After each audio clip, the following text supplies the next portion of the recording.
Hello दोस्तों, एक बार फिर से आप सबका हमारे YouTube चैनल पर स्वागत है। यहाँ ना सिर्फ हम एक से बढ़कर एक फॉर्मेट कॉमिक्स वीडियो फॉर्मेट में देखते हैं, बल्कि टाइम टू टाइम यहाँ पर एक से बढ़कर एक कॉमिक कैरेक्टर की इन्फॉर्मेशन भी दी जाती है। तो दोस्तों, आज लेकर आया हूँ डोगा, परमाणु, तिरंगा और इंस्पेक्टर स्टील की एक मल्टी विशेषज्ञ कॉमिक्स जिसका नाम है खाकी और खुद्दार, जो 2012 के जन लोकपाल बिल के आंदोलन पर आधारित है। दोस्तों, अगर आप ये सोच रहे हैं कि एक पायरेसी वीडियो है तो ऐसा नहीं है दोस्तों, क्योंकि ये कॉमिक्स आरसी के पुराने पेज पर फ्री में अवेलेबल है। तो दोस्तों, बिना देरी किए हम वीडियो को शुरू करते हैं। मैं हूं आपका दोस्त बलविंदर सिंह और आप देख रहे हैं टीम एफएमसी।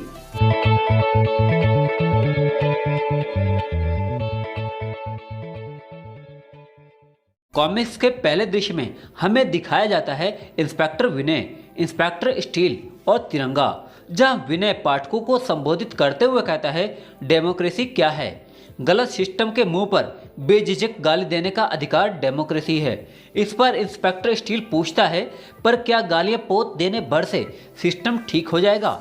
फिर तिरंगा कहता है, नहीं, उसे ठीक करने के लिए खुद खड़ा होना पड़ता है।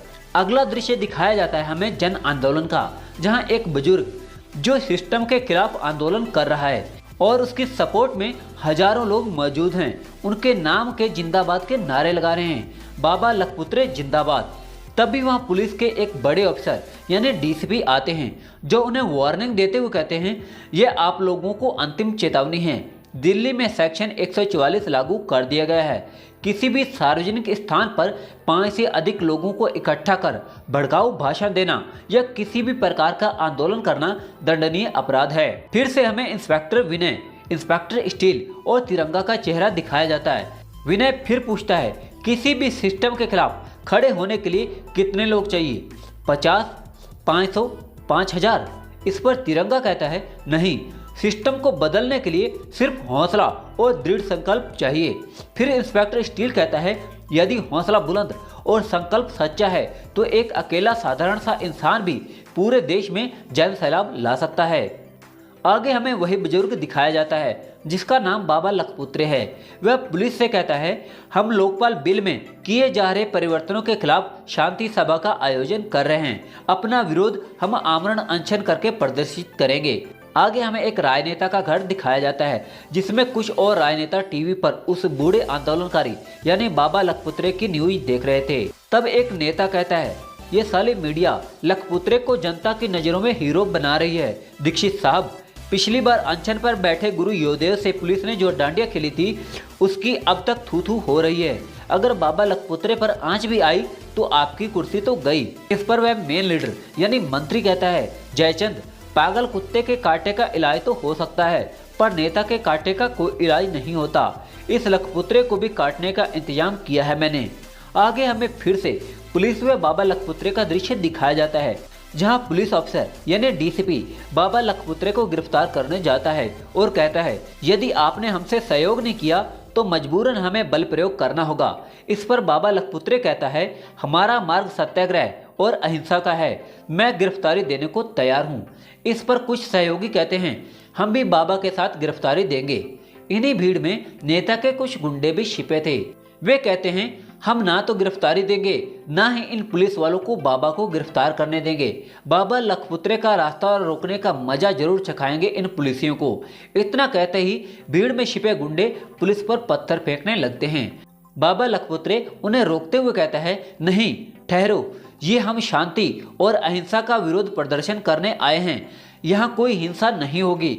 पुलिस अफसर तो जैसे इसी चीज का इंतजार कर रहा था। वह पुलिस वालों को लाठीचार्ज करने का आदेश देते हुए कहता है, मार मार कर खाल उधेड़ दो इनकी। बाबा लखपुत्रे अभी भी भीड़ को कंट्रोल करने की कोशिश कर रहा था। वह कहता है, आप सभी लोग वापस लौट जाएं, ये मेरे अकेले की लड़ाई है। मैं नहीं चाहता कि मेरे कारण निर्दोष और मासूमों का लहू बहे। इस पर भीड़ से आवाज आती है, ये पूरे देश की लड़ाई है बाबा, हम कहीं नहीं जाएंगे।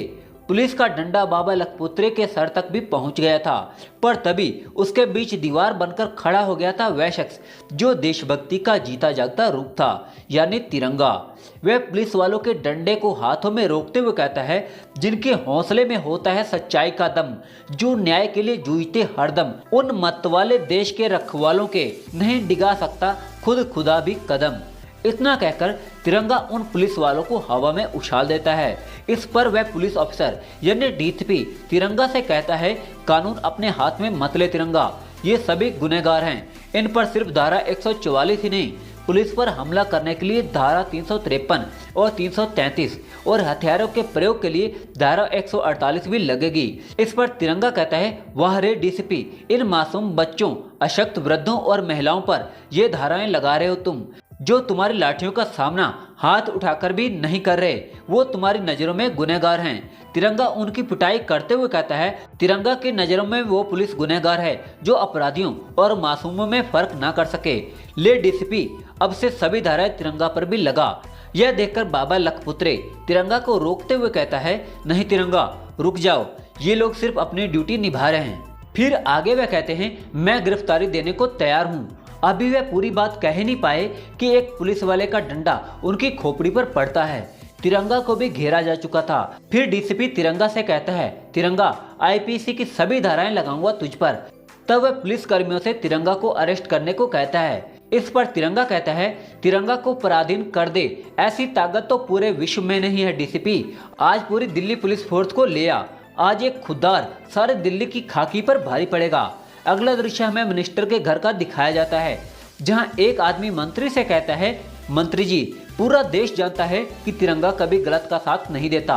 एक अकेला तिरंगा अगर पूरी पुलिस फोर्स को धुनेगा तो देश हम पर ही थू थू करेगा। इस पर मंत्री कहता है, इस तिरंगा को उसकी औकात बतानी पड़ेगी। दिल्ली के एक एक पुलिस वाले को तिरंगा और लखपुत्रे को गिरफ्तार करने का ऑर्डर दे दो। इधर तिरंगा पुलिस पर भारी पड़ रहा था।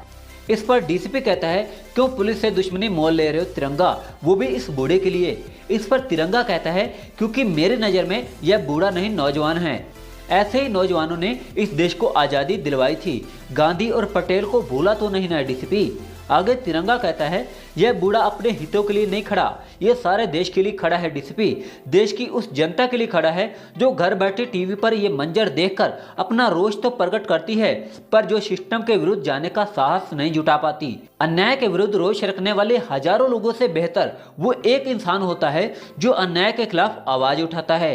एक चिंगारी ही शोले को भड़काती है डीसीपी। सत्याग्रह की यह चिंगारी इतने शोले भड़काने वाली है जिसे बुझाना किसी प्रशासन तो क्या, खुदाई ताकत के लिए भी नामुमकिन होगा। तिरंगा का कहना सत्य था। जिन लोगों में खुदारी बची थी वे अब सामने आ रहे थे। तब हम देखते हैं एक दृश्य जहां एक छोटे बच्चे के पिता उससे पूछते हैं, अरे बंटी बेटा, कहाँ जा रहे हो। इस पर वह बच्चा यानी बंटी कहता है, बाबा और तिरंगा भविष्य के लिए लड़ रहे हैं, मैं भी उनके साथ खड़ा हूँगा। आगे हमें एक और घर का दृश्य दिखाया जाता है जहां एक युवक घर से बाहर जा रहा है और उसके पिता उसे रोकते हुए कहते हैं, अबे देख नहीं रहा, पूरी दिल्ली की पुलिस बाबा लखपुत्रे पर पिली हुई है, वहां जाएगा तो पुलिस वाले तेरे हाथ पैर तोड़ देंगे। इस पर वह युवक कहता है, अगर बाबा लखपुत्रे की जगह आप सत्याग्रह पर बैठते तो आपको भी बचाने जाता ना मैं बाबा। बाबा और तिरंगा तो सारा देश के अपने हैं। जब अपने परिवार को मुसीबत में अकेला नहीं छोड़ सकता तो उनको कैसे छोड़ दूं। यह जन आंदोलन देखकर मिनिस्टर पगला चुका था। वह इंस्पेक्टर विनय को फोन पर धमकाते हुए कहता है, अबे साले इंस्पेक्टर विनय, जब पूरी दिल्ली पुलिस फोर्स को तिरंगा को गिरफ्तार करने के ऑर्डर्स दिए गए हैं तो तू क्यों नहीं पहुंचा उसे पकड़ने के लिए अब तक। इस पर इंस्पेक्टर विनय कहता है, तिरंगा निर्दोष है सर, वो सिर्फ देश के लिए लड़ रहा है। इस पर मंत्री कहता है, अब तू मुझे भाषण देगा, दो कड़ी के पुलिसिए, कुत्ते हो तुम पुलिस वाले और हम तुम्हारे मालिक। अब जा और जाकर गिरफ्तार कर तिरंगा को, समझा। इंस्पेक्टर विनय मंत्री की बात सुन तो चुका था पर उसे वही करना था जो वास्तव में उसकी ड्यूटी थी, यानी असली मुजरिमों को पकड़ना। तब हमें इंस्पेक्टर विनय एक कार के सामने दिखाया जाता है जहां भीड़ में छिपे गुंडे पत्थरबाजी को अंजाम देकर वहां से खिसकने की तैयारी में थे। उनमें से एक कहता है, अपना काम तो हो गया भाई, अब पुलिस वाले संभाल लेंगे लखपुत्रे और उसके चमचों को। तभी विनय को देखकर एक कहता है, अबे ये बीच सड़क पर कौन खड़ा हो गया मरने के लिए। फिर इंस्पेक्टर विनय को पहचानते ही वह कहता है, अबे ये तो इंस्पेक्टर विनय है, सबसे हरामी पुलिस वाला। इस पर दूसरा कहता है, क्या बक रहे हो बे, इंस्पेक्टर विनय तो सबसे ईमानदार पुलिसिया है। इस पर पहला कहता है, अबे अपनी भाषा में ईमानदार पुलिसिया को ही हरामी बोलते हैं, उड़ा दे साले को। इससे पहले वे इंस्पेक्टर विनय को निशाना बनाते, उनकी कार इंस्पेक्टर की गोली का निशाना बनती है। कार पलट चुकी थी। फिर इंस्पेक्टर विनय कहता है, तुमने ही पहले बाबा के मना करने के बावजूद पुलिस पर हमला किया, अब सबसे पहले तुम लोग ही दुम दबाकर भाग रहे हो। इस पर कार में फंसा एक भाड़े का गुंडा कहता है, बहुत बड़ी गलती कर रहा है पुलिसिए, तू जानता नहीं हमारे सर पर तेरे बाप का हाथ है। इस पर इंस्पेक्टर विनय कहता है, इस देश का कानून इंस्पेक्टर विनय का बाप है, ये वर्दी इंस्पेक्टर विनय की माँ है और न्याय इंस्पेक्टर विनय का भगवान है। फिर इंस्पेक्टर विनय अपनी पुलिस बेल्ट निकालकर उन गुंडों की शिकायत करता हुआ कहता है, मैंने तो अपने खानदान का परिचय दे दिया, अब मैं तब तक तुम्हारी खाल उधेड़ूंगा जब तक तुम लोग मुझे अपने हरामी बापों के नाम नहीं बता देते। इधर इंस्पेक्टर विनय की बेल्ट उन भाड़े के गुंडों पर कहर बनकर टूट रही थी और इधर और पुलिस फोर्स तिरंगा को गिरफ्तार करने आ पहुंची थी। तब डीसीपी हंसते हुए कहता है, देख तिरंगा, पूरी दिल्ली की पुलिस फोर्स आ रही है, किस किस को रोकेगा तू। इस पर तिरंगा कहता है, जरा नजरें उठाकर देख डीसीपी। डीसीपी अपना चश्मा उतारकर चारों ओर देखता है। आम नागरिक भी तिरंगा और बाबा लखपुत्रे के समर्थन में उतर चुके थे। फिर तिरंगा कहता है, देश की आवाम जाग गई है, किस किस को रोकेगा तू। पुलिस प्रशासन हाय हाय, वंदे मातरम और बाबा लखपुत्रे तथा तिरंगा जिंदाबाद के नारे लगने लगते हैं। यह देख डीसीपी भड़कते हुए पुलिस फोर्स से कहता है, ये सब अराजक तत्व हैं, लाठीचार्ज। पर उस भीड़ में उन पुलिस वालों के अपने भी थे। एक पुलिस वाला कहता है, ये मेरे पिता हैं, अपने बाप का सर कैसे फोड़ूं मैं। इस पर एक अन्य पुलिस वाला कहता है, सर ये मेरे अपने बच्चे हैं, इन पर लाठी कैसे चला सकता हूं मैं। फिर एक बच्चा अपने पुलिस वाले पिता से कहता है, रुक क्यों गए बापू, तोड़ दो मेरी हड्डियां। फिर एक बूढ़ा पिता कहता है, अब कर उनके ऑर्डर्स फॉलो, चला मुझ पर भी लाठियां।